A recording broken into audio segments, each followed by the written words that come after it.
গ্রামের নাম ছিল চন্দনগড়। সেখানে সবচেয়ে বড় জমিদার ছিলেন ঠাকুর বিক্রম সিং। বিক্রম সিং এর বয়স ছিল প্রায় 55 বছর, কিন্তু তার এমন প্রভাব ছিল যে পুরো গ্রাম তার সামনে মাথা নত করে থাকত। কিন্তু তার সবচেয়ে বড় দুর্বলতা ছিল তার দ্বিতীয় স্ত্রী রশনি। রশনির নাম শুনলেই গ্রামের মানুষের মনে অদ্ভুত এক আলোড়ন তৈরি হতো। বয়স মাত্র 26 বছর, ফর্সা গায়ের রং, মায়াবী চোখ আর আকর্ষণীয় শরীর। সে ছিল গ্রামের সবচেয়ে সুন্দরী নারী। যখন সে তার হাবিলের বারান্দায় দাঁড়াতো, নিচে কাজ করা মজুররা কাজ ভুলে শুধু তাকিয়েই থাকতো তার দিকে। কিন্তু এই সোনার খাঁচায় রশনি সুখী ছিল না। ঠাকুর বিক্রম সিং রাজনীতি আর ব্যবসা নিয়ে এতটাই ব্যস্ত থাকেন যে রশনির দিকে তাকানোরও সময় পেতেন না। বিয়ের 3 বছর হয়ে গেছে, কিন্তু রশনি কখনো সেই স্বামীর ভালোবাসা পায়নি যার জন্য একটা নারী আকুল থাকে। প্রতিদিন রাতে সে বড় বিছানায় একা শুয়ে থাকতো, এপাশ ওপাশ করতো আর নিজের সৌন্দর্য যেন তাকে প্রশ্ন করত, এই সৌন্দর্যের কি দাম যখন তা দেখার কেউ নেই।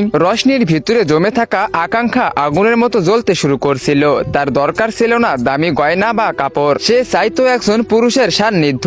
সেই ভিতরে ভিতরে শুকিয়ে যাচ্ছিল, যেন পানির জন্য তৃষ্ণার্ত শুকনো ফুল। একদিন হাবিলিতে নতুন এক কাজের ছেলে এলো। তার নাম ছিল মাসুদ। সে শহর থেকে এসেছে, বয়স প্রায় 25 বছর, লম্বা গড়ন, পরিশ্রমে গড়া শক্ত শরীর, ঘামে ভেজা ত্বক আর এলোমেলো চুল। তাকে রাখা হয়েছিল ঘোড়া সামলানো আর বাগানের কাজের জন্য। তো গাইস, এর পরে ঘটতে চলেছে এক অস্বাভাবিক ঘটনা। মাসুদ আর রশনির মধ্যে এমন একটা মিল তৈরি হবে সেটা কেউ মেনে নিতে পারবে না। তোমরা সেটা দেখতে পারবে পার্ট 2 তে। পার্ট 2 দেখতে চাইলে ভিডিওতে লাইক করে চ্যানেলটিকে সাবস্ক্রাইব করে দাও, আর টিকটক ফেসবুক থেকে দেখে থাকলে ফলো করে দাও, আর অবশ্যই কমেন্ট বক্সে কমেন্ট করো পার্ট 2।